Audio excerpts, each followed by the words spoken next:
দেৱৰ বচন কৰিয়া শ্ৰৱণ দিলো পাছে উত্তৰ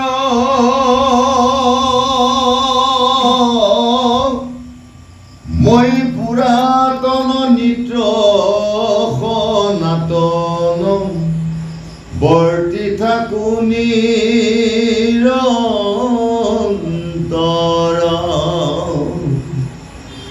অইৰ সবাৰ পূৰ্বত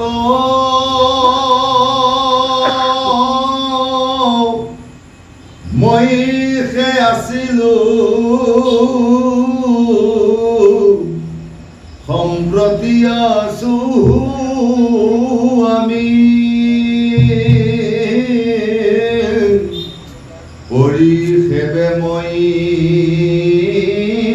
থাকি বহু মাত্ৰ মই হে জগত স্বামী মোৰ ব্যতিৰেকে আন কোনো নাই জানিবা দেৱ গণ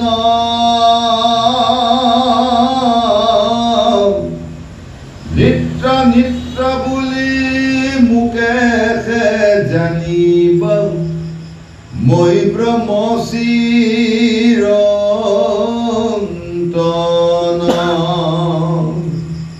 হয় মই পৰম ব্ৰহ্ম অনাদি অনন্ত মুঠ পৰে আন নাই উত্তৰ দক্ষিণ আদি দশ দিক সমস্তে মোৰ কাই। জয় শিৱৰাম, জয় শিৱৰাম। হে গুৰু সমস্ত, মহান শিৱগীতাত ষষ্ঠ অধ্যায় বিভূতি যুগ পৰৱন্ধে চলি আছে। স্বয়ং প্ৰভু ভগৱন্ত শিৱই শ্ৰীৰামচন্দ্ৰৰ আগত ভগৱন্ত শিৱৰ বিভূতি যুগৰ বৰ্ণনা কৰি আছে। কিন্তু নিজৰ বিভূতি বৰ্ণনা ৰামচন্দ্ৰৰ আগতে কিয় ক'ব লগা হ'ল, এই কথাটো নিশ্চয় আমি সকলোৱে জানি আছোঁ।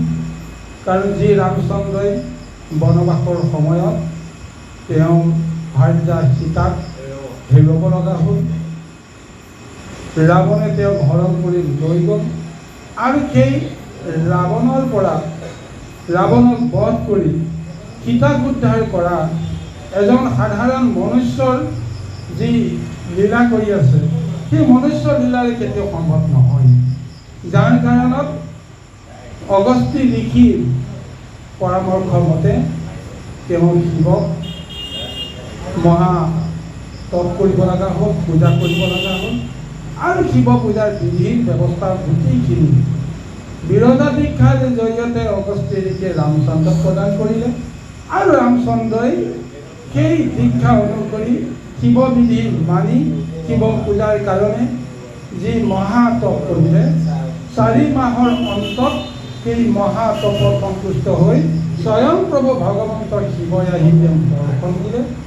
দৰ্শন দিয়াৰ পিছত তেওঁৰ অভিলাষ পূৰণৰ কাৰণে সৰ্বতো প্ৰকাৰে শিৱই বৰদান প্ৰদান কৰিছে।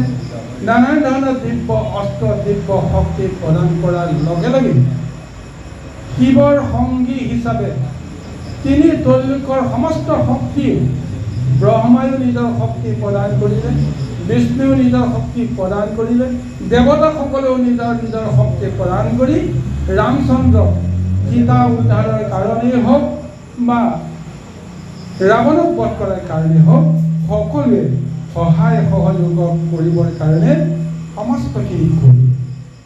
তাৰপিছতে ৰামচন্দ্ৰই শিৱৰ এই মহিমাৰ কথাটো জানি বুজি এতিয়া শিৱক নানান ধৰণৰ তেওঁ প্ৰশ্ন সুধিছে।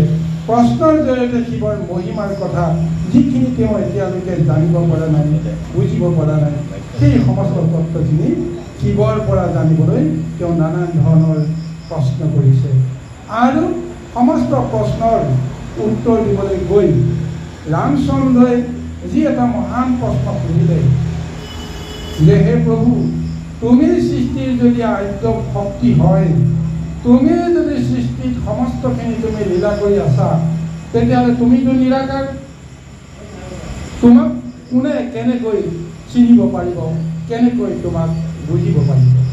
সেইকাৰণে তোমাক বুজিবলৈ তোমাৰ যিটো বিভূতি, এই সৃষ্টিত কেনেকৈ আমি জানিব পাৰিম, বুজিব পাৰিম, এই বিষয়ে যেতিয়া প্ৰশ্ন কৰিলে আনন্দ মনেৰে শিৱই ৰামচন্দ্ৰক শিৱৰ বিভূতিৰ কথা তেওঁ ক'বলৈ আৰম্ভ কৰিছে। আৰু সেই শিৱই ক'লে যে আজি তুমি যিটো বিভূতিৰ কথা মোক তুমি সুধিছা, ঠিক তেনেদৰে সৃষ্টিৰ আৰম্ভণিতে পাতনিতে ব্ৰহ্মা আদি কৰি দেৱতাসকলেও মোক এই সমস্ত কথা জানিবৰ কাৰণে, বুজিবৰ কাৰণে মন্দৰগিৰি পৰ্বতলৈকে গৈছিল। কাৰণ মোৰ আদি বাসস্থান আছিল মন্দৰগিৰি পৰ্বত। আৰু সেই মন্দৰগিৰি পৰ্বতত ব্ৰহ্মাই দেৱতাসকলক লৈ যেতিয়া মোক আৰাধনা কৰিলে, মই যেতিয়া তেওঁলোকৰ ওচৰত মই আৱিৰ্ভাৱ হ'লোঁ, তাৰপিছতে যিখিনি মোৰ বিভূতিৰ কথা আজি তুমি মোক সুধিছা, এই সমস্ত বিভূতিৰ কথা মই সেই সময়ত ব্ৰহ্মাকে আদি কৰি দেৱতাসকলক মই কৈছোঁ। আৰু একেখিনি কথা আজি মই তোমাৰ আগত পুনৰবাৰ ক'বলৈ বিচাৰিছোঁ। এই উদ্দেশ্যত কৈছে যে দেৱৰ বচন কৰিয়া শ্ৰৱণ দিলোহু পাছে উত্তৰ, মই পুৰাতন নিত্য সনাতন বৰ্তি থাকোঁ নিৰন্তৰ। আজি সেই দেৱতাসকলে মোৰ বিভূতিৰ কথা জানিব বিচৰাত মই আনন্দ মনেৰে তেওঁলোকক কৈছিলোঁ যে মই পুৰাতন, মই নিত্য, মই সনাতন, মই নিৰন্তৰ এই সংসাৰত মই বৰ্তি আছোঁ। গতিকে মোতকৈ পুৰাতন পুৰুষ, পুৰাতন শক্তি এই জগতত আৰু কোনো নাই। সেই পুৰাতন শক্তিটোৰ পৰাই বৰ্তমান আৰু ভৱিষ্যত সমস্ত মই নিয়ন্ত্ৰণ কৰি আছোঁ। সেইকাৰণে কৈছোঁ মই নিত্য, মই সনাতন, মোৰ কেতিয়াও হৰণ ভগন নহয়, মই কোনোদিন অনিত্য মই নহয়, মই নিৰন্তৰ বৰ্তি থাকোঁ। সবাৰ পূৰ্বত মইহে আছিলোঁ, সম্প্ৰতি আছোঁ আমি, পৰিশেষে মই থাকিবহো মাত্ৰ মইহে জগতৰ স্বামী। সেই মহাশক্তি শিৱই আজি এনেদৰে নিজৰ পৰিচয়টো ৰামচন্দ্ৰৰ আগত কৈছে যে সবাৰ আগত বা পূৰ্বত যিটো শক্তি আছিল, সেই শক্তিটো হৈছে মই, মোৰ শক্তি, আৰু বৰ্তমানো ময়ে আছোঁ আৰু অনন্ত কাললৈকে মই থাকিম। কাৰণ মই জগতৰ স্বামী, মই জগতক ৰক্ষা কৰিবৰ কাৰণে মোৰ এই শক্তিৰ আবিৰ্ভাৱ। গতিকে যি প্ৰভু ভগৱন্তই, যি নিৰাকাৰ এক মহা শক্তিয়ে সৃষ্টিত লীলা কৰিবৰ কাৰণে মোক যেনেকৈ আদ্য শক্তিৰ ৰূপত এই জগতলৈ আনিছিল, সৃষ্টিবৰ্তি থকালৈকে মই পুৰাতন, মই সনাতন, মই নিত্য, মই নিৰঞ্জন, মই সমস্ততে মই আছোঁ। জগত ধ্বংস হৈ যাব পাৰে, কিন্তু মই কেতিয়াও ধ্বংস হৈ নাযাওঁ। কাৰণ জগত সৃষ্টিৰ আগতেই মোৰ শক্তি আবিৰ্ভাৱ হৈছে। আৰু জগত আজি আছে, কালি নাই, কিন্তু শক্তিবিলাক যদি বৰ্তি থাকে জগত পুনৰ সৃষ্টি হ'ব। তাৰ অৰ্থটো এনেকৈ কৈছে যে সত্যত এটা দাপৰ কৰি, সত্যত এটা দাপৰ কৰি এনেকৈ গৈ যেতিয়া চতুৰ্যুগ হ'ব, সেই চতুৰ্যুগৰ পৰা গৈ ৬২,০০০ চতুৰ্যুগত ব্ৰহ্মাৰ এদিন হ'ব। ব্ৰহ্মাৰ এদিনৰ পিছত ব্ৰহ্মাৰ আৰু এটা ৰাতি হ'ব। গতিকে এনেকৈ ১৪৪ চতুৰ্যুগ যেতিয়া একত্ৰিত হ'ব, ব্ৰহ্মাৰ এদিন হ'ব। এনেকৈ ব্ৰহ্মাৰ এদিন এদিন কৰি যেতিয়া এমাহ হ'ব, এমাহৰ পিছত যেতিয়া ১ বছৰ হ'ব, 12 মাহে 1 বছৰ আৰু এবছৰ কৰি দিলে 100 বছৰ হ'ব তেতিয়া ব্ৰহ্মাৰ আয়ুস টুটিব ব্ৰহ্মাৰ আয়ুস টুটাৰ লগে লগে সৃষ্টিত এক মহাপ্ৰলয় হ'ব সমস্ত জীৱ ধ্বংস হ'ব সমস্ত চৰাচৰ জগত পুনৰবাৰ চন্দ্ৰ সূৰ্যৰ আকাশ তৰা গ্ৰহ পুঞ্জ নক্ষত্ৰ ইত্যাদি ইত্যাদি সমস্তৰে চিন-চাপ নাইকিয়া হৈ যাব তাৰপিছত প্ৰভু ভগৱন্তে বা ব্ৰহ্মাই যেতিয়া তেওঁ মৃত্যু হ'ব তেতিয়া ব্ৰহ্মাৰ মৃত্যুৰ পিছত প্ৰভু ভগৱন্তৰ কৰিব লগা নাথাকে তেনে সেই সময়ত প্ৰভু ভগৱন্তে সমস্ত জগতখনক নিজৰ দেহৰ ভিতৰতে প্ৰলয়ৰ জৰিয়তে ধাৰণ কৰিব আৰু তেওঁ যুগ নিদ্ৰা বহু যুগ তেওঁ কটাব আৰু যেতিয়া তেওঁ যুগ নিদ্ৰাৰ পৰা সাৰ পাব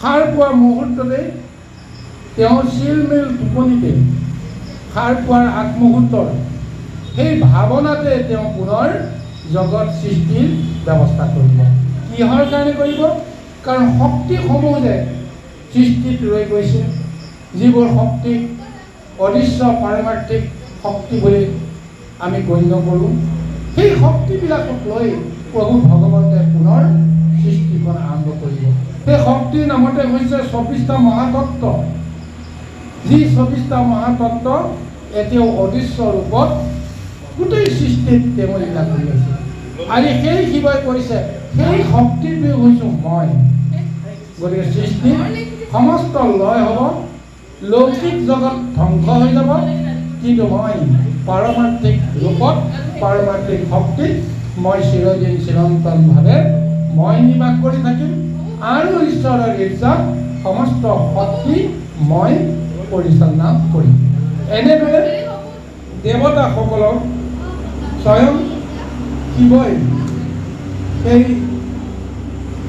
সৃষ্টিৰ আৰম্ভণিতে মন্দৰগিৰি পৰ্বতত বা মন্দৰগিৰি প্ৰভু ভগৱন্ত শিৱৰ আশ্ৰমত এনেদৰে দেৱতাসকলৰ আগত কৈছে আৰু সেই কথাখিনি এতিয়া ৰামচন্দ্ৰৰ আগতো কৈছে যে মোৰ বেটিলৈকে আন কোনো নাই জানিবা দেৱগণ নিত্য বুলি মুখেহে জানিবা মই ব্ৰহ্ম চিৰন্ত যে এই সংসাৰত মোৰ বেটিলৈকে আন কোনো মহাশক্তি থাকিব নোৱাৰে মই নিত্য অনিত্য সমস্তখিনি মই কৰ্ম কৰোঁ আৰু মই ব্ৰহ্ম ৰূপত শক্তি ৰূপত চিৰন্তন বুলি জানিবা মই পৰম ব্ৰহ্ম মই অনাদি মোৰ আদি আৰু অন্ত নাই আৰু এই সংসাৰত মোৰ বাহিৰে সমস্তবিলাক অনৰ্থ এক শক্তি ৰূপত অৰ্থ ৰূপত কেৱল মইহে বৰ্তি আছোঁ উত্তৰ দক্ষিণ আদি দেশ দিশ সমস্তই মোক কয় মই ক'ত নাই সমস্ত জগতৰ সৰ্বব্যাপী আছোঁ যদিও প্ৰভু ভগৱন্তে নিজৰ শক্তিসমূহৰ জৰিয়তে জৈৱিক কিছুমান শক্তিক সৃষ্টি কৰি পৰিচয় দি আছে দেৱ শক্তি ৰূপত 33 কোটি দেৱতাৰ ৰূপত প্ৰভু ভগৱন্তে জগতক ৰক্ষাৰ কাৰণে জগতক পৰিচালনা কৰিবৰ কাৰণে তেওঁ মান্যতা দিছে 33 কোটি দেৱতাৰ ভিতৰত দ্বাদশ আদিত্য আছে একাদশ ৰুদ্ৰ আছে অষ্টবসু আছে আৰু অশ্বিনী কুমাৰ আছে সমস্তবিলাক একত্ৰিত কৰিলে 33টা হিচাপ আহে তাকে 33 কোটি বুলি কোৱা হয় চিন্তা কৰি চাবচোন হয়নে নহয় দ্বাদশ আদিত্য একাদশ ৰুদ্ৰ কিমান হৈ গ'ল 23 তাৰপিছত আহিলে অষ্টবসু 23ৰ লগত 8 যোগ কৰিলে কিমান হ'ব 31 তাৰ লগতে অশ্বিনী কুমাৰ দুজন যেটা মহাশক্তি দুইটাক লগ কৰিলে কিমান হয় 33 প্ৰকৃতপক্ষে 33 কোটি দেৱতা বুলি কোৱা যায় যে আচলতে এই 33 প্ৰকাৰ দেৱশক্তিকে কোৱা গৈছে 33টা শাখা তাকে এটা এটা কোটা বুলি কোৱা হৈছে 33 কোটা আৰু সময়ত সেই 33 কোটা শব্দটোৱে আহি অপভ্ৰংশ হৈ কোটিত পৰিণত হৈছে 33 কোটি দেৱতা, কিন্তু প্ৰকৃতপক্ষে 33 প্ৰকাৰৰ দেৱতাৰ কথাহে কোৱা হৈছে। এই 33 কোটি দেৱতাৰ দেৱশক্তি ৰূপত কেৱল শিৱ শক্তিয়েহে কৰ্মখিনি কৰি আছে। শিৱৰ কৃপা নহ'লে 33 কোটি দেৱতাই একো কৰ্ম কৰিব নোৱাৰে। আজি সেই শিৱই দেৱতাসকলকো সেই পৰিচয়টোই দিয়াইছিল যে তোমালোকে যি মহাশক্তি পাইছা, এই শক্তি মোৰ পৰাহে পাইছা, মোৰ অংশস্বৰূপে তোমালোকে কৰ্মখিনি কৰি আছা।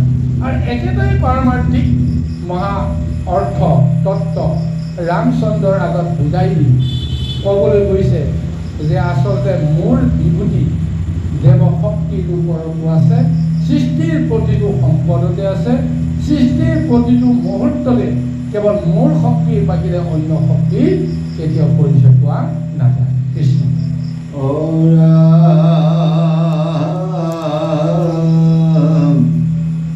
সাবিত্ৰী প্ৰমুখে গায়তী বুলিয়া মুখে কৰা চিন্তন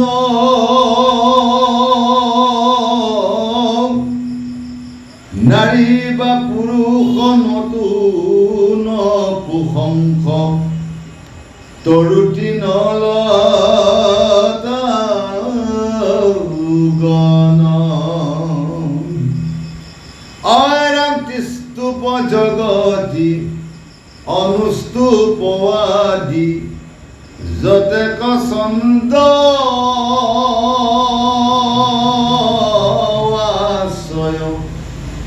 হস্তময়ী ৰূপে জ্ঞান প্ৰদায়ক জানিবা মুকে নিশ্চয়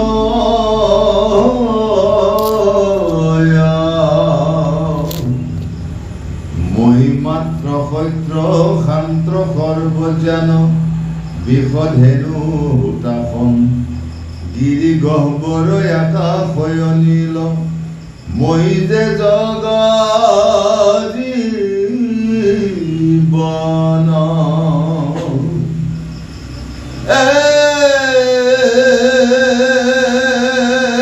জ্যেষ্ঠ দেৱশ্ৰেষ্ঠ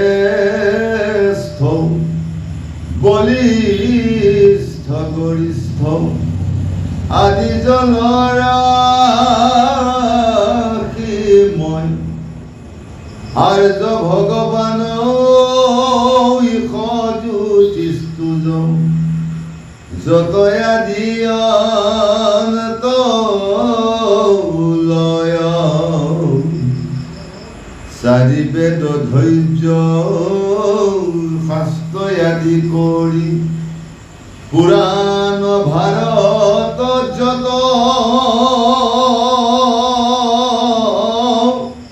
সবা মোৰ বিভূতি বুলিও জানিবা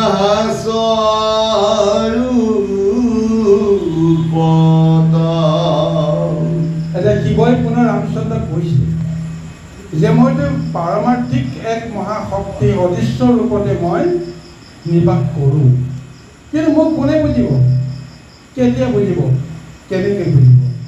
তাৰ কাৰণে ব্ৰহ্মাই যিটো ব্যৱস্থা আশ্ৰয় লৈছে, সেই ব্যৱস্থাৰ জৰিয়তে মোক বুজিবলৈ লোক সমুদ্ৰে সুবিধাটো পাইছে। কেনেকৈ? সৃষ্টিৰ আদ্য পুৰুষজন কোন? এক প্ৰকাৰ ক'বলৈ গ'লে প্ৰভু ভগৱন্তই সৃষ্টিখনৰ কাৰণে ব্ৰহ্মাক দায়িত্ব দি তেওঁক আদ্য পুৰুষ হিচাপে এই মায়া সংসাৰলৈকে তেওঁক লৈ আহিছে, আৰু সেই ব্ৰহ্মাৰ জৰিয়তে সমস্ত জগতত প্ৰভু ভগৱন্তে লীলা কৰি আছে। এতিয়া সেই ব্ৰহ্মাই কাৰ শক্তিত তেওঁ কৰ্ম কৰি আছে তাৰ প্ৰমাণটো তেওঁক কেনেকৈ দিব? যেতিয়া তেওঁ ধ্যানত ভগৱন্তৰ স্বৰূপ যদি এটা বুজি পাব, বুজি পালেতো নহ'ব, সেইখিনি যদি ব্যক্ত কৰিব লাগে, কিহৰ জৰিয়তে ব্যক্ত কৰিব? তাৰ জৰিয়তে দুগৰাকী দিব্য আধ্যাত্মিক নাৰীৰ তেওঁৰ জন্ম দিছে। এগৰাকীৰ নাম হৈছে সাবিত্ৰী, আনগৰাকীৰ নাম হৈছে গায়ত্ৰী। সাবিত্ৰীৰ জৰিয়তে জ্ঞানৰ ব্যৱস্থাটো ধাৰণ কৰি আছে আৰু গায়ত্ৰীৰ জৰিয়তে জ্ঞান প্ৰকাশ কৰিছে মন্ত্ৰৰূপত। গতিকে সাবিত্ৰীয়ে এক নাৰী ৰূপত এক মহাশক্তি, জ্ঞানময়ী ৰূপত, জ্ঞানদায়িনী এক মহা নাৰী শক্তিৰ ৰূপত সাবিত্ৰীক ব্ৰহ্মাই ধাৰণ কৰিছে আৰু সেইকাৰণে ব্ৰহ্মাৰ প্ৰথমা ভাৰ্যা হিচাপে সাবিত্ৰীক নামাকৰণ কৰিছে। আৰু সেই সাবিত্ৰীক যিটো জ্ঞানময় যিটো ভাৱনা তুলি ধৰিবৰ কাৰণে আন এগৰাকী আধ্যাত্মিক নাৰী, সেইগৰাকী হৈছে গায়ত্ৰী। গায়ত্ৰী মানে মন্ত্ৰ, যি সপ্ত ব্ৰহ্মক এক কৰি যুগুতাই ছন্দময় এক ভাৱনাৰ মাজেৰে প্ৰকাশ কৰা হয়, তাকে কোৱা হৈছে গায়ত্ৰী। গায়ত্ৰীৰ একেবাৰে সাধাৰণ অৰ্থটো হৈছে মন্ত্ৰ। মন্ত্ৰ কাৰ কাৰণে হয়? ইষ্ট দেৱতাক বুজাবৰ কাৰণে, ইষ্ট দেৱতাক তেওঁ মহিমা প্ৰকাশ কৰাৰ কাৰণে গুণতত্ত্ব ধাৰণ কৰা ব্ৰহ্ম শক্তিটোৱেই হৈছে মন্ত্ৰ বা গায়ত্ৰী। আজি শিৱই কৈছে যে সাবিত্ৰী প্ৰমুখে গায়ত্ৰী বলিয়া মুখেহে কৰা চিন্তন, নাৰী বা পুৰুষ নতুন নপুংসক তৰু তৃণ লতাগণ।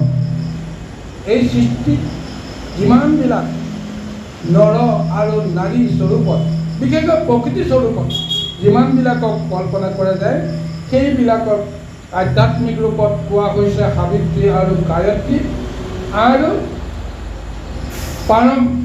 জাগতিকভাৱে বা লৌকিকভাৱে নাৰী, পুৰুষ বা অন্যান্য বৃক্ষ, তৰু, তৃণ ইত্যাদি ইত্যাদি প্ৰকৃতিত যিমানবিলাক জীৱ আছে, এই জীৱবিলাকো জাগতিক অৰ্থত সেই প্ৰকৃতি। এই সমস্তবিলাক কি ৰূপত আছে? যে ত্ৰিস্তূপ জাগতি অনুস্তূপ আদি যতেক ছন্দ আছয়, শাস্ত্ৰময় ৰূপে জ্ঞান প্ৰদায়ক জানিবা মুখে নিশ্চয়। এই সমস্ত শক্তিতেই যে মই আছোঁ, এই তত্ত্বটো কেনেকৈ প্ৰকাশ কৰা যায়?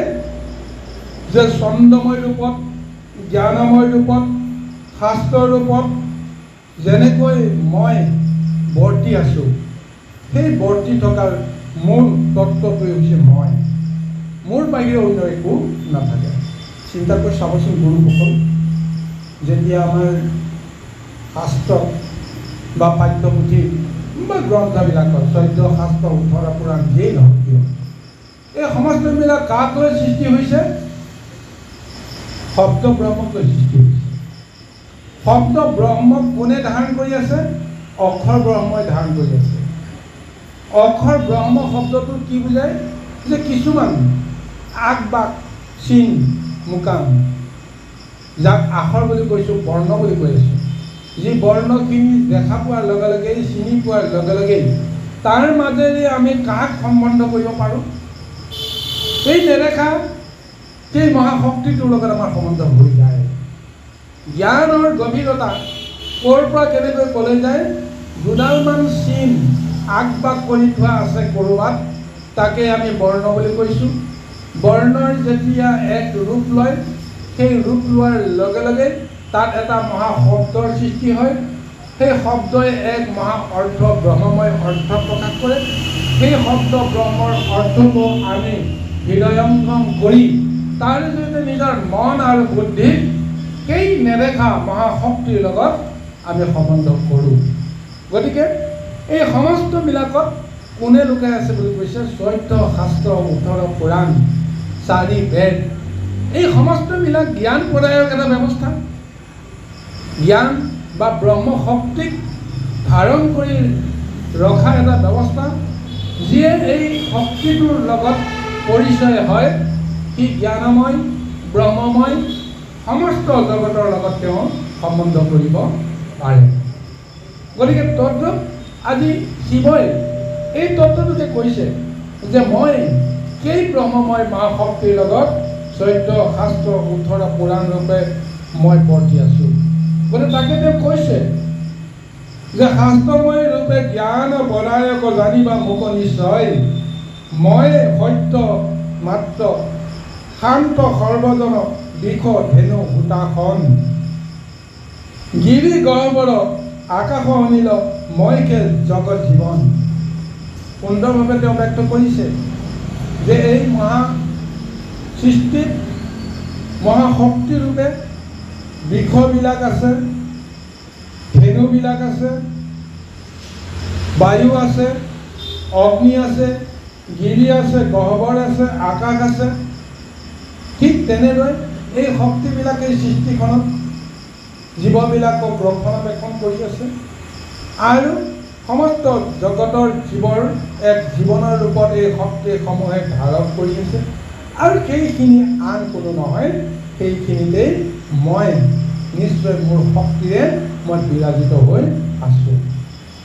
আৰু কৈছে জ্যেষ্ঠ দেৱশ্ৰেষ্ঠ বলিষ্ঠ গৰিষ্ঠ আদি জল ৰাখি মই, আৰ্য ভগৱান ঈশৰ জ্যোতি তেজ যত আদি অন্ত লয়, চাৰি বেদ চৈধ্য শাস্ত্ৰ আদি কৰি পুৰাণ ভাৰত যত, সবাক মুহুৰ বিভূতি বুলিয়া জানিবা স্বৰূপত। এই সৃষ্টিত যিমানবিলাক সৰুবৰ দেৱতা আছে, বলিষ্ঠ আৰু গৰিষ্ঠ মহাশক্তিবিলাক আছে, জলৰাশি আছে, ঠিক তেনেকৈ ইন্দ্ৰকে আদি কৰি দেৱতাবিলাক আছে, ভগৱন্তকে আদি কৰি ঈশ্বৰকে আদি কৰি মহাশক্তিবিলাক আছে। তাৰ উপৰিও চাৰি বেদ চৈধ্য শাস্ত্ৰ 18 পুৰাণতে সেই মহাশক্তিৰ যিটো ব্যৱস্থা সন্নিহিত আছে, এই সমস্তবিলাক মোৰেই বিভূতি বুলি জানিবা, মোৰ বাহিৰে বেলেগ আৰু বিভূতি নাই। চাওক গুৰুসকল, শ্ৰীকৃষ্ণ গীতাটো অৰ্জুনৰ আগত প্ৰভু ভগৱন্তে বিভূতি যুগৰ বৰ্ণনা দিবলৈ গৈ আজি শিৱই যিখিনি বিভূতি যুগৰ বৰ্ণনা ৰামচন্দ্ৰৰ আগত দিছে, ঠিক তেনেদৰে শ্ৰীকৃষ্ণ এদিন বিভূতি যুগত অৰ্জুনৰ আগত এই মহা বৰ্ণনাখিনি দিছে। দুয়োটা বৰ্ণনাৰ মাজত পাৰ্থক্য নাই, একেখিনি বৰ্ণনা দিছে। তাৰ জৰিয়তে আমি বুজিব লাগিব যে বিষ্ণু আৰু শিৱৰ মাজত বা কৃষ্ণ আৰু শিৱৰ মাজত কি সম্বন্ধ। একেটা মুদ্ৰাৰ ইপিঠি আৰু সিপিঠি, এটা মুদ্ৰাক কেতিয়াও এটা পিঠিৰে নিজৰ পৰিচয়টো দাঙি ধৰিব নোৱাৰে, দুইটা পিঠি লাগিব। যদি এটা মুদ্ৰাৰ এটা পিঠি কিবা কাৰণত একেবাৰে আপোনাৰ চিন চাপ নাইকিয়া হৈ গ'ল, মসৃণ হৈ গ'ল, এটা পিঠিয়ে নিজৰ পৰিচয় দি আছে, এই মুদ্ৰাটো চলিবনে বাৰু? কোনোবাই চলাবনে বাৰু? চলাব নোৱাৰে। এইটো নচলে বুলিয়ে তাত বুজি পাব, হয়নে নহয় বাৰু? ঠিক তেনেকৈ শিৱ শক্তি আৰু ভগৱন্তৰ কৃষ্ণ শক্তি, এই দুয়োটা শক্তিক আধাৰ কৰিয়ে সৃষ্টিখন চলি আছে। সৃষ্টিখনৰ অৰ্থ বৰ্তি আছে শিৱ আৰু কৃষ্ণৰ লীলাৰ মাজেৰে, আৰু দুয়োটা লীলাত ইজনৰ লগত সিজনৰ সম্বন্ধ আছে। কেতিয়াও কোনোদিন শিৱ আৰু বিষ্ণুৰ মাজত বিভেদ হোৱা নাই। কিবা কাৰণত যদি কোনোবাই বিভেদ দেখিছে, এয়া কেৱল মায়া সংসাৰ লীলা কৰিবৰ কাৰণে, কাৰোবাক জ্ঞান দিবৰ কাৰণে, ধ্যান দিবৰ কাৰণে, খন্তেকৰ কাৰণে বিৰোধৰ এটা ব্যৱস্থা দাঙি ধৰিছে, আৰু তাৰপিছতে ৰিজাল্টটো ওলাই যায় যে দুয়োজন এক সত্তা বুলি দুয়োকে মান্যতা দিয়ে, আঁকোৱালি দুয়োজনে দুয়োজনক ল'ব লগা হয়। দুয়োজনে পৰিচয়টো উলিয়াই দিলে, তুমি নহ'লে মই একো কৰিব নোৱাৰোঁ, মই নহ'লে তুমি একো কৰিব নোৱাৰা। যি কৰিছোঁ আমি দুয়োজনেই কৰি আছোঁ। কিহৰ কাৰণে কৰিছোঁ? সৃষ্টি ৰক্ষাৰ কাৰণে, অজ্ঞানীজনক জ্ঞান দিবৰ কাৰণে, জ্ঞানীজনক মহা অহংকাৰৰ পৰা মুক্ত কৰিবৰ কাৰণে আমি এনেদৰে লীলা কৰা বুলি তেওঁলোকে দুয়োজনে ভেদটো জগতক ভাঙি দেখুৱাই দিয়ে। আজি তদ্ৰূপ আজি বিভূতি যুগৰ জৰিয়তে যিখিনি বৰ্ণনা দিছে, সেই বৰ্ণনাৰ জৰিয়তে আমি সাধাৰণ ভক্তগণে সেই তত্ত্বটোকে বুজিব লাগিব। চাওকচোন গুৰুসকল, শিৱক ৰামচন্দ্ৰই যেতিয়া আৰাধনা কৰিছিল, এক শিৱ, দ্বিতীয়জনক তেওঁ আৰু কোনো কাৰণতে আশ্ৰয় কৰা নাই। তেওঁটোতো শিৱৰ পৰিৱৰ্তেতো বিষ্ণুকো তেওঁ আৰাধনা কৰিব পাৰিলেহেঁতেন, নহয় জানো বাৰু? বিষ্ণুৰ অন্যান্য শক্তিকো তেওঁ আৰাধনা কৰিব পাৰিলেহেঁতেন, কিন্তু তেওঁ নকৰিলে। অগস্ত্য ঋষিৰ পৰামৰ্শমতে হওক বা যেনেকেই নহওক, এক শিৱৰ বাহিৰে তেওঁ কাকো এই সংসাৰত তেওঁ চিন্তা কৰিব পৰা নাছিল।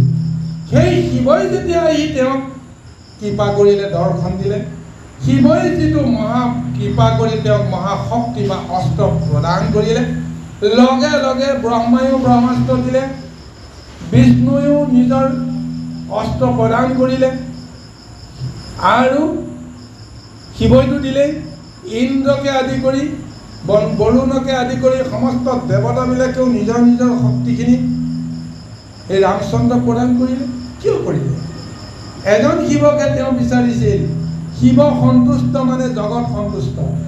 গতিকে শিৱই যাৰ ওপৰত সন্তুষ্ট হয়, যত জীৱ তত শিৱ, সমস্ত জীৱই শিৱ শক্তি লৈ যিহেতু বৰ্তি আছে, গতিকে শিৱ সন্তোষ হ'লে বিষ্ণু অসন্তোষ হোৱাৰ কোনো কাৰণ নাই। আৰু এই তত্ত্বটোকে বাৰে বাৰে আমাক কৈ আছে যে বিষ্ণুকো যদি আপুনি নিৰ্গুণভাৱে পাবলৈ বিচাৰে, শিৱকো আপুনি নিৰ্গুণভাৱে পাবলৈ সমৰ্থ হ'ব লাগিব, তেতিয়াহে আপুনি সংসাৰৰ মায়াৰ পৰা মুক্ত হ'ব পাৰিব। গতিকে যদিও ১৭তম ৩ গুণত ব্ৰহ্মাক ৰজগুণত দিছে, বিষ্ণুক শতগুণত দিছে আৰু শিৱক তমগুণত দিছে, কিন্তু তিনিজনৰ ভিতৰত বিশেষকৈ শিৱ আৰু বিষ্ণুক একান্ত যিজন ভকত নিৰ্গুণভাৱে নিষ্কাম ভকতিৰে যদি তেওঁক সেৱা পূজা কৰে, সেইজনকে তেওঁৰ উত্তম ভকত বুলি বিষ্ণুৱেও মানি লয়, শিৱও মানি লয়। গতিকে সেই শিৱকো নিৰ্মল আৰু উত্তম ভকতিৰ জৰিয়তেহে তুষ্ট কৰিব পাৰে, বিষ্ণুকো ঠিক তেনেকৈ নিৰ্মল আৰু উত্তম ভকতিৰে জৰিয়তে, নিৰ্গুণ ভকতিৰ জৰিয়তেহে সন্তুষ্ট কৰিব পাৰি। বাকী সকামীভাৱে বিষ্ণুক যদি আমি তুতি কৰোঁ, শিৱক যদি তুতি কৰোঁ, সকামীভাৱেহে আমি ফলবিলাক লাভ কৰিম।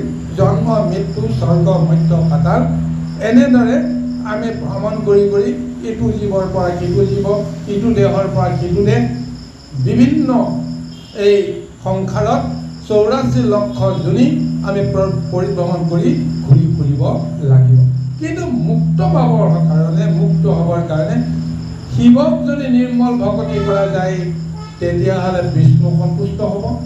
বিষ্ণুক নিৰ্মল ভকতি কৰিলেও শিৱও সন্তুষ্ট হয়। একেজনক সন্তুষ্ট কৰিব পাৰিলেই আনজনকো সন্তুষ্ট কৰাত সফল হৈ পৰে। আজি ৰামচন্দ্ৰও সেই তত্ত্বটোকে এতিয়া লাভ কৰিছে, শিৱই তাকে এতিয়া বুজাই আছে যে এনেদৰে মই সৃষ্টিত বিভূতিৰ মাজেৰে মোৰ মহাশক্তি সমস্ত জগততে মই ধাৰণ কৰি আছোঁ। গতিকে ক'ত ক'ত আছোঁ, কি কি ৰূপত আছোঁ, এনেদৰে আজি তেওঁ ব্যক্ত কৰি থৈ দিছে। কৃষ্ণ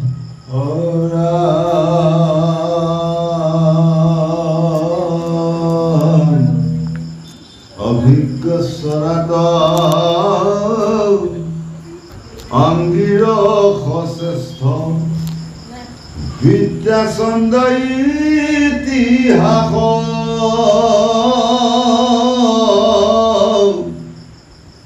বেদান্ত পুৰাণ কল্প ব্যাকৰণ হবে মোৰ পৰকাল।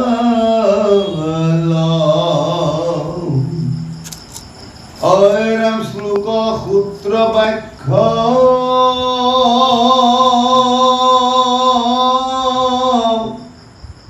অনুবাখ্যা তথা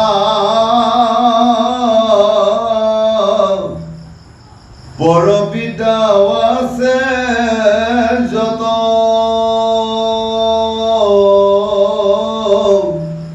ইষ্টহুত বুলি মুকে খেজা জানিবা আহুতি নামতো খ্যাত দত্তাতত্ত্বয়ামি ইহ পৰলোক সৰ্বভূত ৰূপধাৰী খৰজে অক্ষৰ মূৰ ৰূপান্তৰ সামদানয়াদি কৰি বেদৰ মধ্যত গুজ্জ তিৰুগুজ্জ অতি গুজ মোক জান অৰণ্যতৰূপ নিষেধ বুলিয়া অন্তিম ৰুয়ন্ত মানা।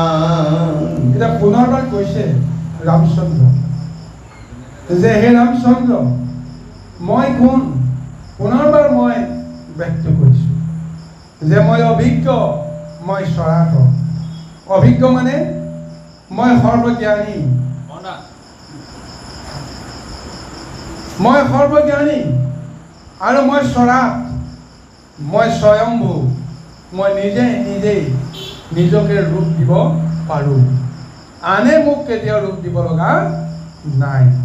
গতিকে সেইকাৰণে কৈছে মই চৰাত, মই অভিজ্ঞ, মই অংগীৰস শ্ৰেষ্ঠ বুলি কৈছে।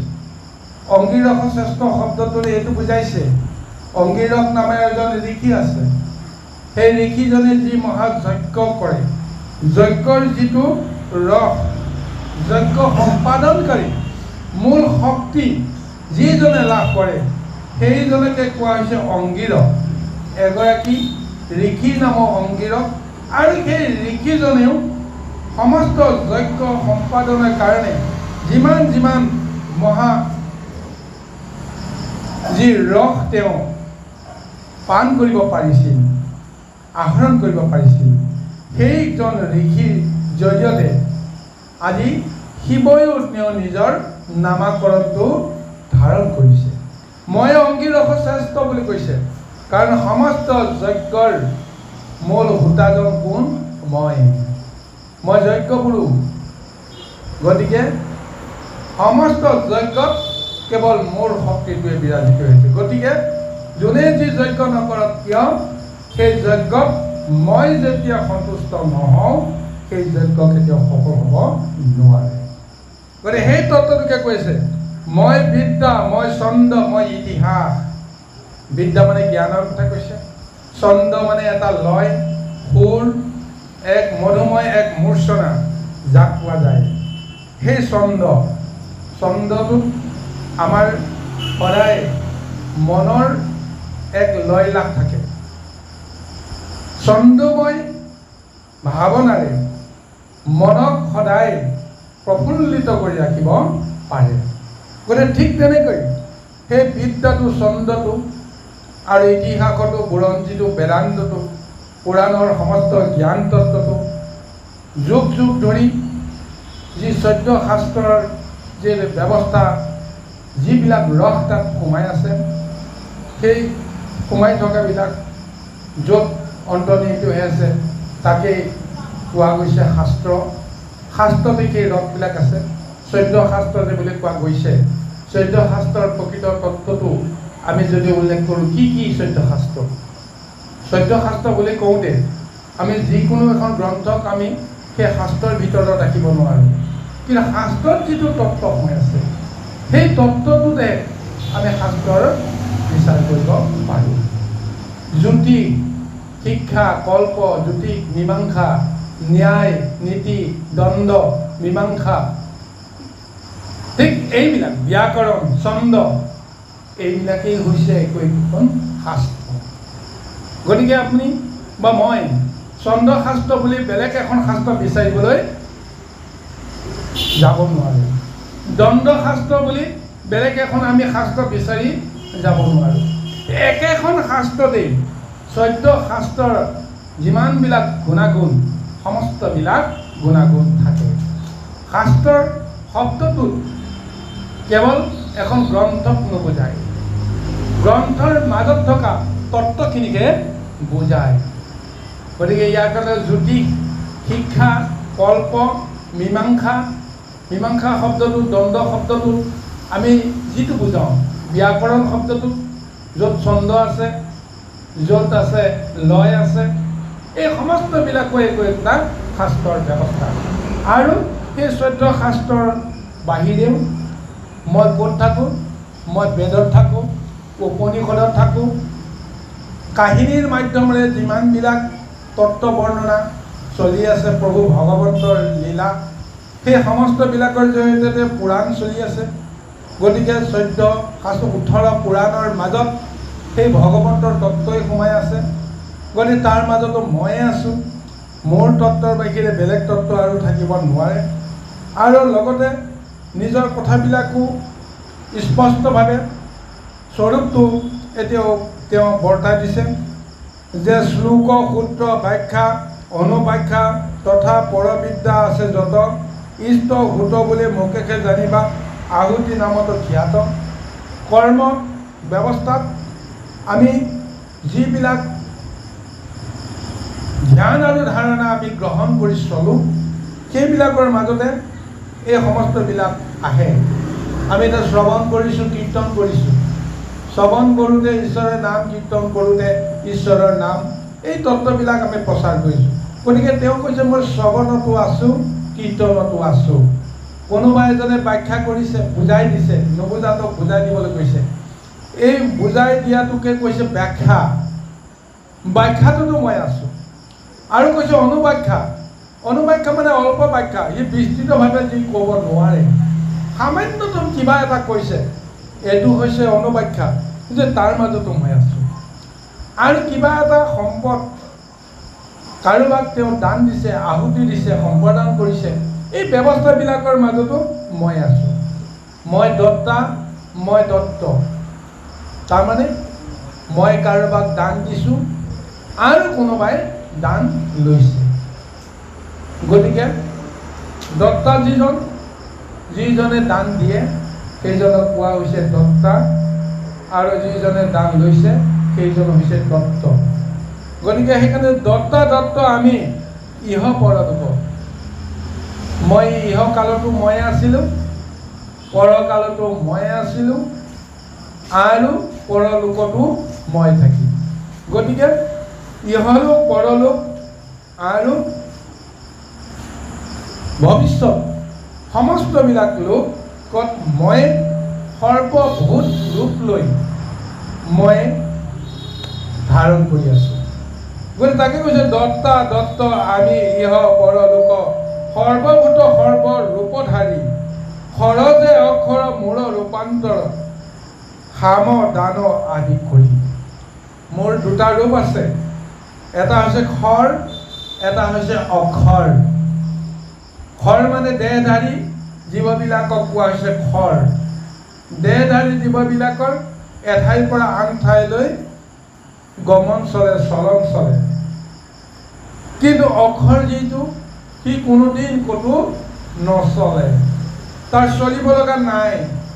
সৰ্বব্যাপী যিটো মহাশক্তি চবতে আছে, সি ক'ত চলিব কওকচোন? ক'তো যাব লগাই নাই। গতিকে সেই অক্ষৰ ৰূপত পৰম ব্ৰহ্মক কোৱা হৈছে, মহাশক্তিটো কোৱা হৈছে, যি ব্ৰহ্ম সমস্ত জগততে ব্যাপী আছে। কিন্তু খৰ শব্দটোৱে বুজাইছে ক্ষুদ্ৰ জীৱ, যি এঠাইত আছে সেই আন ঠাইলৈ যাবলৈ তেওঁ গতি কৰিব লাগিব। গতিকে জীৱবিলাকক খৰ বুলি কৈছে, আৰু আত্মাক অক্ষৰ বুলি কোৱা হৈছে। গতিকে মই জীৱাত্মাৰ ৰূপতো আছোঁ, মই পৰমাত্মাৰ ৰূপতো আছোঁ। আৰু কৈছে যে বেদৰ মধ্যত গুহ্যতৰো গুহ্য, অতি গুহ্য মোক জানা। বেদৰ মাজত যিখিনি তত্ত্ব আছে, উপনিষদৰ মাজত যিখিনি তত্ত্ব আছে, সেইখিনি তত্ত্ব সকলোৱে বিচাৰিব নোৱাৰে। এটা কাহিনী কৈ আছে, বেদৰ মাজত বা কাহিনীৰ বিষয়টো নাহে, কিন্তু যেতিয়া উপনিষদত, পুৰাণত যেতিয়া আমি প্ৰৱেশ কৰিম, তাত কিছুমান কাহিনী উল্লেখ আছে, যিবোৰ কাহিনী ভগৱন্তৰ চৰিত্ৰ হ'ব পাৰে, যিবোৰ কাহিনী দেৱতাৰ চৰিত্ৰ হ'ব পাৰে, মনুষ্য বা দৈত্য দানৱৰ চৰিত্ৰ হ'ব পাৰে। এই চৰিত্ৰবিলাকৰ মাজেৰে এটা কাহিনী কৈ গৈ আছে। কিন্তু এই কাহিনীটো জ্ঞান বুদ্ধি আৰু প্ৰজ্ঞা অনুসাৰে বিভিন্ন ধৰণে শ্ৰৱণ কৰোঁতাজনে বুজিব লগা হয়। একেটা গল্পকে বিভিন্নজনে বিভিন্ন ধৰণে অৰ্থ ল'ব পাৰে। কিয় ল'ব পাৰে? সেইটো নিজৰ জ্ঞান আৰু প্ৰজ্ঞাৰ ওপৰত নিৰ্ভৰ কৰে। তত্ত্ববাদী সেই তত্ত্বটোকে কৈছে যে গুহ্যৰ গুহ্য তত্ত্বটো, একেবাৰে পাৰমাৰ্থিক মহাতত্ত্বটো যিটো শাস্ত্ৰৰ মধ্যত লুকাই আছে, সেই তত্ত্বটোতে মই আছোঁ। ওপৰে ওপৰে যদি বিচাৰি চোৱা যায়, এটা কাহিনী কৈ দিলে শেষ হৈ যায়, মোৰ তত্ত্বটো তেওঁ বুজি নাপায়। এটা প্ৰশ্ন আহে, যিখন আমি মহাশাস্ত্ৰ পঢ়ি আছোঁ, ইয়াৰ গুহ্য তত্ত্বটো আমি কোনে কেনেকৈ বিচাৰিম? ৰামচন্দ্ৰ আৰু শিৱৰ মাজত দুটা চৰিত্ৰক আলম কৰি এটা কাহিনী চলি আছে। কিন্তু এই চৰিত্ৰটোৰ জৰিয়তে কাহিনীটো আমি মনত ৰাখিব পাৰোঁ, এটা শব্দ ইফালে সিফালে নকৰাকৈ আমি বুজাব পাৰোঁ। কিন্তু যদি তাৰ তত্ত্বটো বিচাৰিব লগা হয়, তেতিয়াহ'লে আহি যাব বিভিন্ন প্ৰশ্ন, বিভিন্ন তাৰ এটা চিন্তা বা ৰহস্য উদ্ঘাটনৰ এটা মানসিকতা থাকিব। ভগৱন্ত বোলে প্ৰভু ভগৱন্ত বোলে তেওঁ স্বয়ং প্ৰভু ৰাম যে একে স্বৰূপ, ভগৱন্তৰ এক মহা অৱতাৰ হৈছে ৰাম, ব্ৰহ্মা বিষ্ণু মহেশ্বৰো সেই ভগৱন্তৰ এটা অংশ। তেতিয়াহ'লে ব্ৰহ্মাকে আদি কৰি দেৱতাসকলৰ মাজত শ্ৰেষ্ঠ দেৱ বুলি যাক মান্যতা দিয়া হৈছে সেয়া বিষ্ণু। বিষ্ণুৰ অংশে অৱতাৰ ধাৰণ কৰা সকলেও মহালীলা কৰি আছে, আৰু তাৰ মাজতো ৰামচন্দ্ৰও এক অৱতাৰ। কিন্তু সেই ৰামচন্দ্ৰই শিৱক কৃপা কৰি আছে, শিৱক এজন মহাভক্ত বুলি বিষ্ণুৱে বা কৃষ্ণই তেওঁক গণ্য কৰি আছে, অথচ ৰামচন্দ্ৰই আহি তেওঁক পূজা কৰিব লগা হৈছে, আৰু ৰামচন্দ্ৰই শিৱৰ পৰা জ্ঞান ল'ব লগা হৈছে। এই কথাটো যদি আমি বিশ্লেষণলৈ আনো, ৰহস্যৰো ৰহস্য, পৰম ৰহস্যৰ ভেদ কৰিবলৈ আমি আগুৱাই গৈ থাকিব লাগিব। গৈ গৈ গৈ গৈ যি থানত উপনীত হ'ম, শিৱই কৈছে সেই থানতেই মই আছোঁ, গৈ গৈ মোকেই বিচাৰি পাবা, ইয়াৰ পিছত আৰু একো বিচাৰি নাপাবা।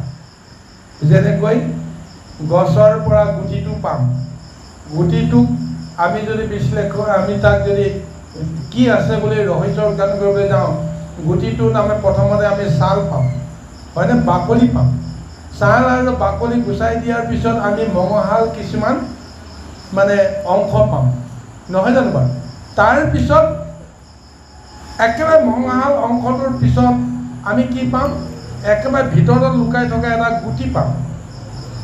কিন্তু গুটিটোৰ পিছত আমি বিচাৰি বিচাৰি আৰু কি পাম? একো নাপাম। আমি গুটিটোৰ পিছত যিটো মানে একেবাৰে ভিতৰত সোমাই থকা সেই কোমল অংশটোৱে বিচাৰি পাম, আৰু সেই কোমল অংশটোকে লৈ আমি ভাবিম যে ইয়াতেই আচল শক্তিটো আছে। এই শক্তিটোৰ পৰাই গুটিটোৱে আগলৈকে নিজৰ এক পৰিচয় দি বীজ অংকুৰণ কৰাত সহায় কৰে। আমি সেইখিনিলৈকে অতি বেছি যাব পাৰিম, কিন্তু সেইখন ব্ৰহ্ম কণিকাত কি মহাশক্তি আছে তাকতো ভেদ কৰিব নোৱাৰে। আৰু আজি শিৱই কৈছে সেই ৰহস্য ভেদৰ মূৰত গৈ অন্তিমত যিটো পাবা, সেইখিনি মোৰেই শক্তিটো পাবা। মইহে সেই শক্তিটো ধাৰণ কৰি আছোঁ। সেই শক্তিটোৰ পৰাহে সমস্ত জগতৰ জীৱৰ বিকাশ আৰম্ভ হয়। আজি এই তত্ত্বটোকে আজি শিৱই কৈ আছে ৰামচন্দ্ৰৰ কৃষ্ণ। পুকৰ পবিত্ৰ মধ্যধিষ্ঠি জনম ৰহিত আমি সবাৰ অতীত জানা মোক কনিষ্ঠ মই সৰ্বয়ান্ত জানি হয় ৰাম বেদৰ বাহিৰে থাকো নিৰন্তৰে ভিতৰতো কৰো বাস অক্ষয় অব্যয় নাহি মোৰ অক্ষয় সমস্তকে কৰোণা আৰামে মুক জ্যোতি বুলি নজানে সমূলি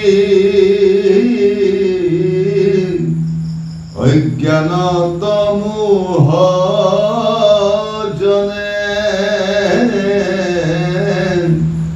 তিমিৰ তন্নে মাত্ৰ দোষেন্দি অযত অমুক ভিন্ন কৰি মানে অয়নামে বুদ্ধি অহংকাৰ বিষয় বিকাৰ ব্ৰহ্ম বিষ্ণু মহেশ্বৰ কাৰ্তিক পাৰ্বতী দেৱ গণপতি অগ্নি যম পুৰন্দৰ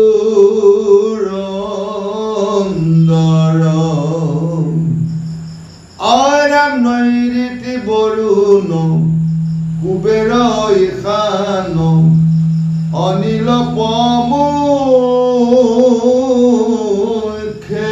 দেও চন্দ্ৰ সূৰ্য গ্ৰহ তৰিত তাৰকা মুঠ বিনে নাহি কেও।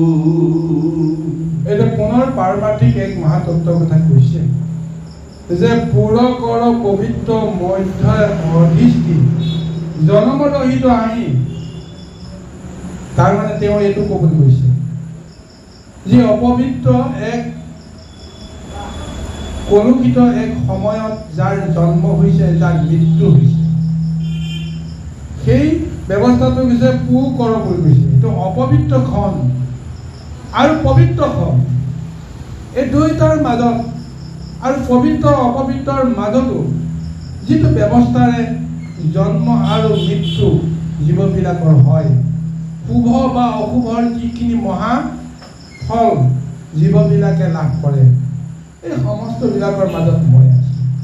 অৰ্থাৎ ক'বলৈ কৈছে এইটোৱে যদি তেওঁ বা এটা জীৱই যদি জন্মৰ সময়ত মৃত্যুৰ সময়ত অশুভ লগ্ন ল'ব লগা হয় ল'ব লগা কাৰণটো হয় যদি শুভ বা পবিত্ৰ ক্ষণ এটা তেওঁৰ জন্মৰ বা মৃত্যু হয় তাৰ শুভকাৰক ক্ষণটো হয় আৰু মধ্যত শুভ অশুভৰ মাজতো যদি কোনোবাই যদি জন্ম আৰু মৃত্যুৰ ব্যৱস্থাত যদি সাঙুৰ খায় যে তাতো মই আছো যে মই সৰ্বজনৰে মানে অন্তৰ্যামী কাৰ অন্তৰত কি বাসনা লুকাই আছে তাৰ ভিত্তিতে জন্ম আৰু মৃত্যুৰ ব্যৱস্থাটো নিৰ্ধাৰিত হয়।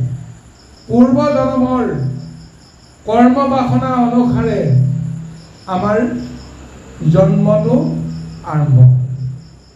পূৰ্ব জন্মৰ কৰ্ম বাসনা অনুসাৰে এই জন্মটো লৈ এই জন্মৰ যিমানবিলাক আমি কৰ্ম কৰোঁ সেই কৰ্মৰ জৰিয়তে আমাৰ মৃত্যুৰ যিটো ব্যৱস্থা সম্ভৱ হৈ পৰে। গতিকে সেইকাৰণে কৈছে এই সমস্ত নিয়ন্ত্ৰণ কোনে কৰে মই কৰোঁ। কি ৰূপত কৰোঁ মই দেহৰ ভিতৰতো থাকোঁ থাকিয়ে মই দেহটোক নিয়ন্ত্ৰণ কৰোঁ দেহৰ বাহিৰতো মই থাকোঁ বাহিৰত থাকিয়ে মই সেই জীৱটোক নিয়ন্ত্ৰণ কৰোঁ।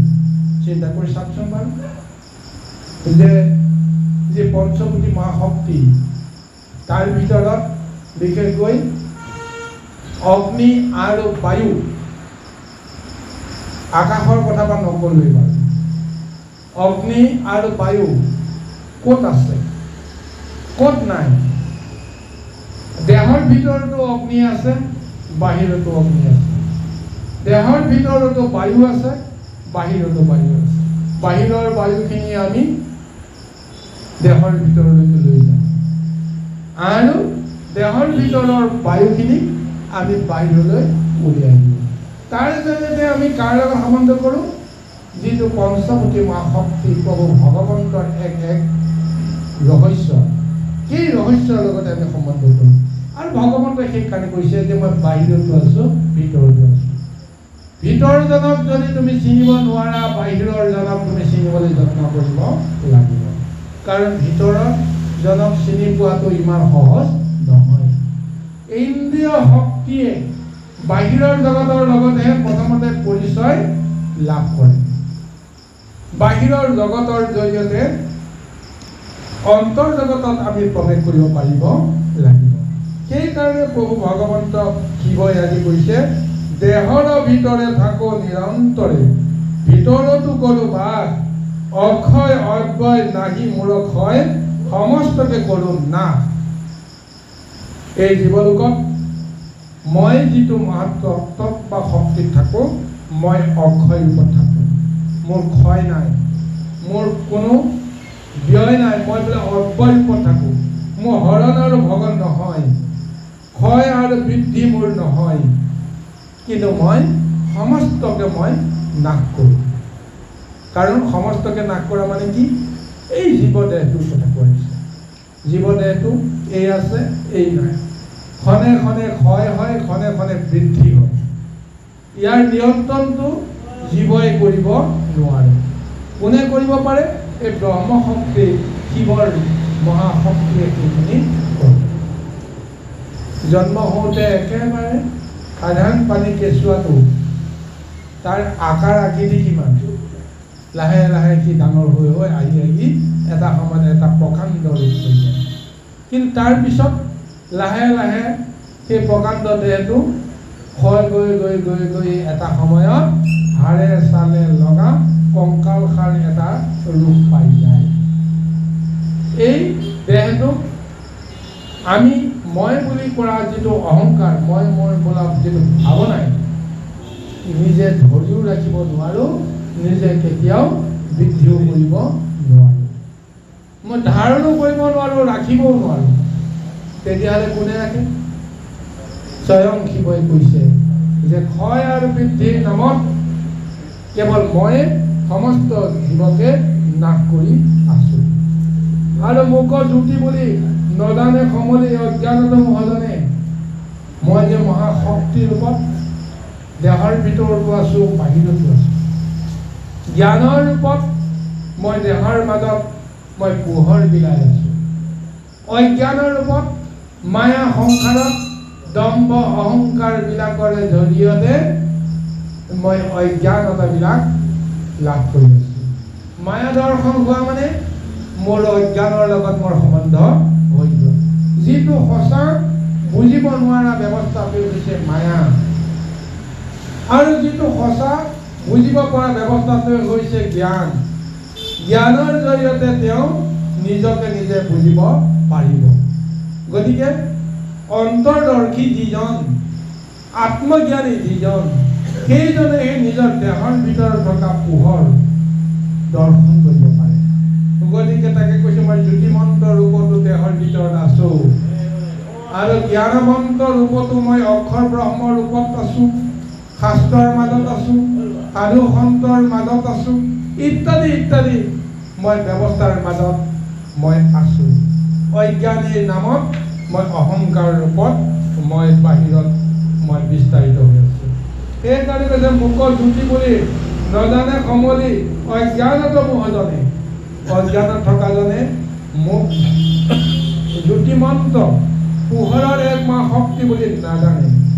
তিমিৰ তন্মাত্ৰ দশ ইন্দ্ৰিয় যত মোক ভিন্ন কৰি মানে, মই দেহৰ ভিতৰত তন্মাত্ৰ ৰূপতো আছোঁ, তিমিৰ বা অন্ধকাৰৰ ৰূপতো আছোঁ। ৰূপ ৰস গন্ধ স্পৰ্শ শব্দ, এই পঞ্চ যি মহাশক্তি, ইয়াক কোৱা হৈছে তন্মাত্ৰ। ইয়াক উপলব্ধিহে কৰিব পাৰি, দৰ্শন কৰিব নোৱাৰি। ৰূপ ৰস গোন্ধ স্পৰ্শ আৰু শব্দ, এই তন্মাত্ৰ, এই তন্মাত্ৰ ৰূপত মই আছোঁ। দশ ইন্দ্ৰিয় নামতো মই আছোঁ।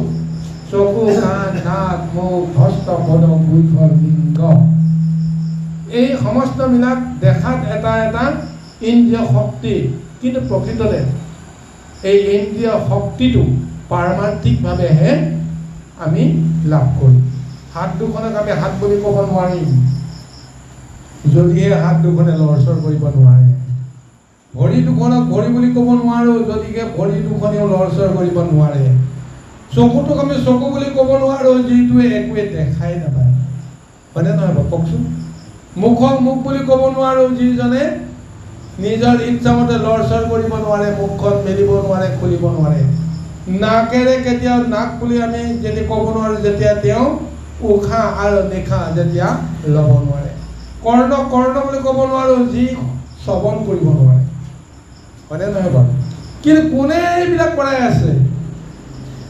যিবিলাকে কৰাই আছে সেইবিলাকে এই শক্তিটো যে কৰ্ণৰ যিটো শক্তি শ্ৰৱণ শক্তিটো যিজনে পৰিচালনা কৰি আছে সেইজনকে কোৱা হৈছে শ্ৰৱণ। যিজনক দৰ্শন শক্তিটোৱে যিজনে পৰিচালনা কৰি আছে তাকে কোৱা হৈছে দৰ্শন। দৰ্শনৰ জৰিয়তে চকুৱে কৰ্ম কৰে। নাকৰে জৰিয়তে হংসনাৰায়ণে সদায় অহা যোৱা কৰি আছে অচিনি কুমাৰৰ জৰিয়তে। চিন্তা কৰি চাব, এই মহাতত্ত্ববিলাক দৈবিক আৰু পাৰমাৰ্থিক এক মহাশক্তিৰ জৰিয়তে সৃষ্টিত চলি আছে।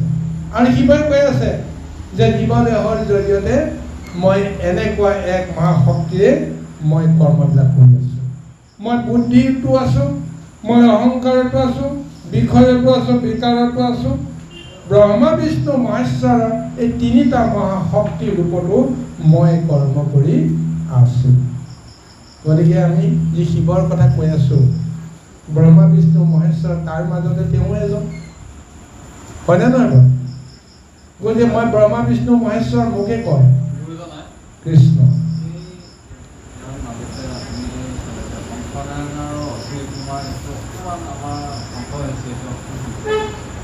কৃষ্ণ। এতিয়া আমি হংসনাৰায়ণ বুলি যিটো শব্দ আমি প্ৰকাশ কৰিছোঁ, প্ৰভু ভগৱন্তই সেইটো ৰূপতে আছে দেহৰ ভিতৰত। হংস মানে আমি সদায় হাঁহৰ কথাটোকে কৈ আছোঁ, নহয় জানো বাৰু। হাঁহ চৰাইটোৰ নামকে আমি হংস বুলি কৈ আছোঁ। তেওঁক কিন্তু আমি নাৰায়ণ বুলি কোৱাৰ লগে লগে প্ৰভু ভগৱন্তৰ সেই কৰ্মৰ যিটো ব্যৱস্থাটোৰ লগত আমাৰ পৰিচয় হৈ যায়। হাঁহে কি কৰে? ভাল বেয়া খেদিলি তেওঁ তাৰ পৰা কি বিচাৰে?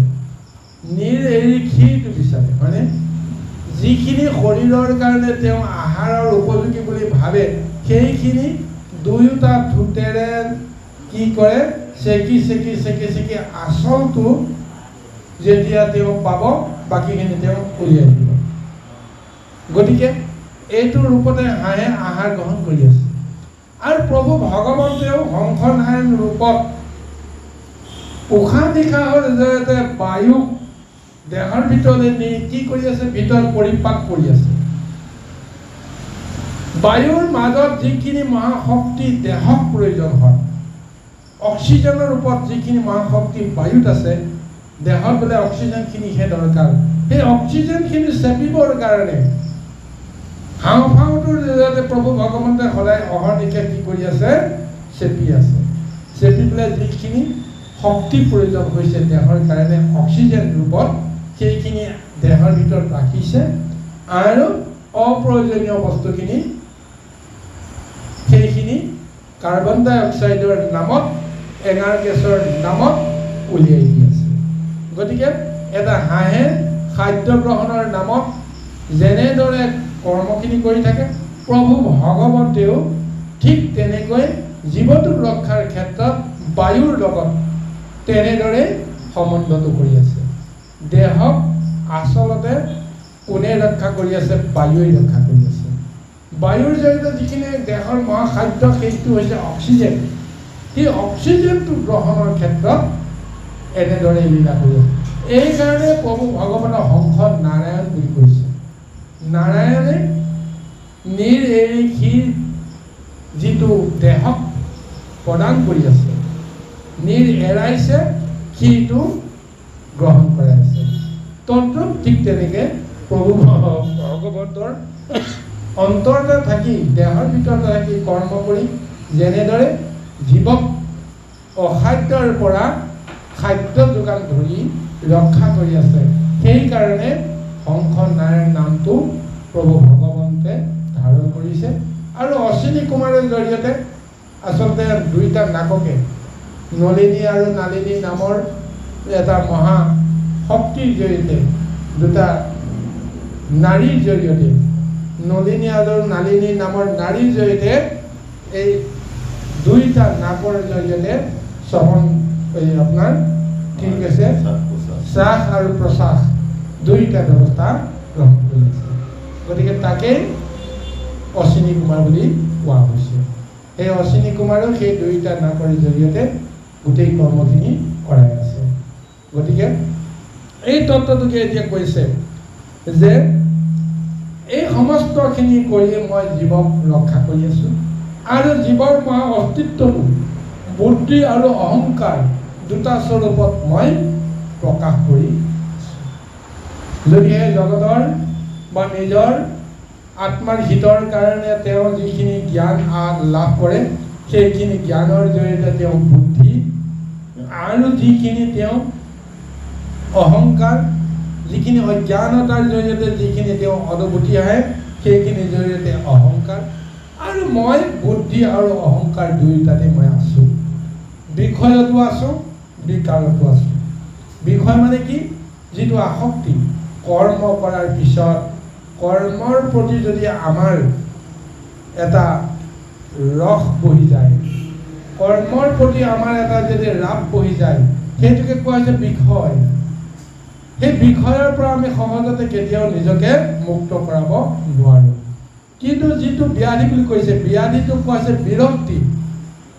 যিটো ব্যৱস্থাৰ লগত আমি যেতিয়া সাঙুৰ খাই যাম, আমাৰ মন আৰু বুদ্ধি বা দেহত নানান ধৰণৰ অশান্তিকৰ এটা অৱস্থালৈকে আহে, তাকে কোৱা হৈছে বিকাৰ। বিকাৰটোকে কোৱা হৈছে ব্যাধি। শৰীৰত যি মুহূৰ্তলৈকে মহাশক্তিয়ে আনন্দময় এটা পৰিৱেশ দি থাকে, সেইটো হৈছে আমাৰ বিষয়। কিন্তু যেতিয়াই দেহৰ ভিতৰত নানান ধৰণৰ অপক্ৰিয়াবিলাক চলি আছে, তাৰ জৰিয়তে আমি দেহৰ অসুস্থতা যেতিয়া অনুভৱ কৰোঁ, সেইটো হৈছে বিকাৰ। বিকাৰক ব্যাধিক এটা স্বৰূপত প্ৰকাশ কৰিছে। শিৱই কৈছে যে দুয়োটা স্বৰূপত মোৰেই লীলা চলি আছে। বিকাৰতো আছোঁ, ব্যাধিতো আছোঁ, বিষয়তো আছোঁ, আৰু মই বুদ্ধিতো আছোঁ, মই অহংকাৰতো আছোঁ। ব্ৰহ্মা বিষ্ণু মহেশ্বৰ তিনিটা মহাশক্তিৰ ৰূপতো মই আছোঁ। সত ৰজ তম তিনিটা গুণৰ মাজতো মই বৰ্তি আছোঁ। আৰু কৈছে যে কাৰ্তিকা পাৰ্বতী দেৱ গণপতি অগ্নি যম পুৰন্দৰ নিৰিত বৰুণ কুবেৰ ঋষান অনিল প্ৰমুখ দত্ত চন্দ্ৰ সূৰ্য গ্ৰহ তৰিত তাৰকা মুত বিনে নাহি কেও। এতিয়া নিজে নিজৰ পৰিয়ালটোকেই এতিয়া পৰিচয় কৰাই দিছে যে কাৰ্তিকে হওক, পাৰ্বতী হওক, গণপতি হওক, দেৱতাসকল হওক, অগ্নি যম পুৰন্দৰ আদি কৰি এই সমস্তবিলাক ৩৩ কোটি দেৱতাৰ কথা যে আমি ক'লোঁ, সেই ৩৩ কোটি দেৱতাৰ ভিতৰত আন কোনো নাই, মই আছোঁ। মোৰ বাহিৰে আন কোনো থাকিব নোৱাৰে। চন্দ্ৰৰ নামতো আছোঁ, সূৰ্যৰ নামতো আছোঁ, তাৰকাৰ নামতো আছোঁ। মোৰ বাহিৰে এই জগতত আৰু কোনো নাই। মই মানে পঞ্চমহাভূত, তৃতীয় তেজ মোৰ ব্ৰহ্ম, আৰু সপ্তলোকতো ময়ে আছোঁ। আৰু কাল মৃত্যু এই সমস্ত ব্যৱস্থাৰ মাজতো মই গোটেই কৰ্মখিনি কৰাই আছোঁ। গতিকে তাকে কৈছে অমৃত আৰোগ্য আদি কৰি যত সমস্তে মূৰ নিবাস। মই মৃত্যুতো আছোঁ, আৰু মই অমৰত্বতো আছোঁ, অমৃত্যুতো আছোঁ। সমস্ত জগততে মোৰেই বোলে নিবাস, মোৰেই বাসস্থান।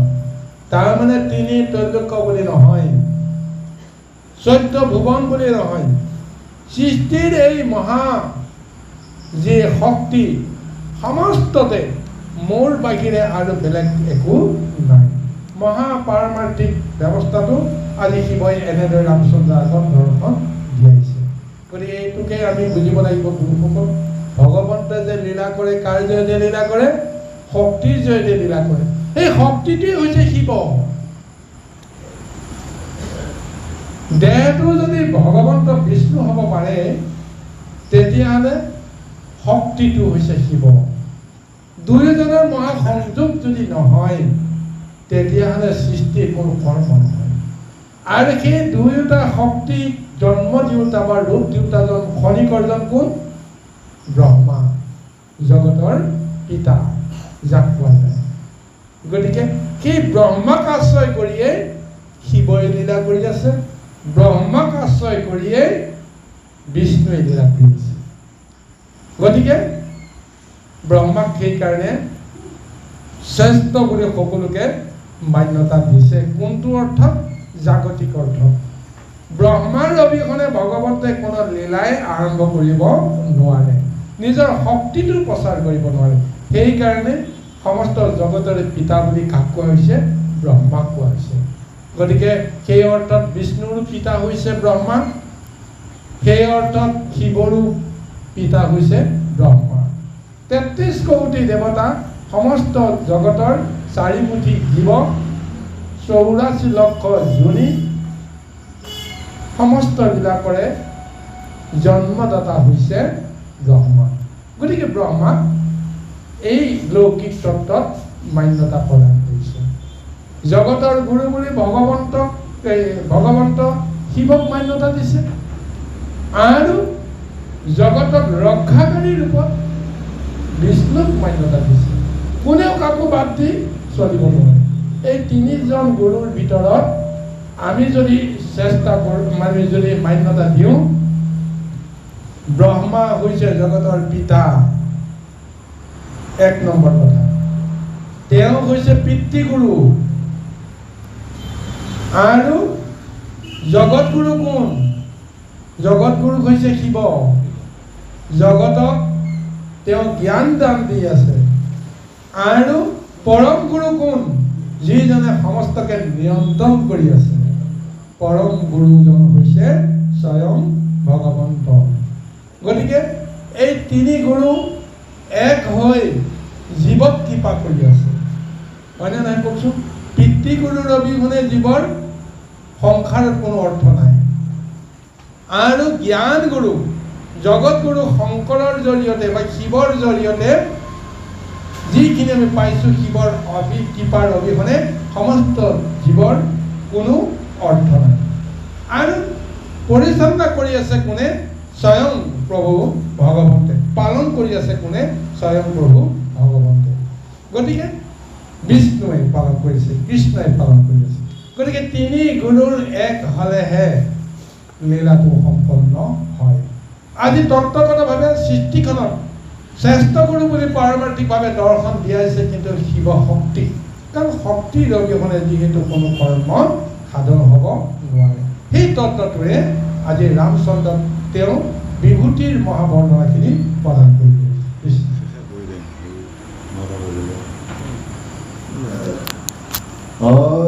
ভূত ভৱিষ্যতয় মিশে কেৱল সমস্ত বিশ্বৰয়াত মাং মই বেটিৰে সবে সাৰ সৈন্য সবেও আকৌ যা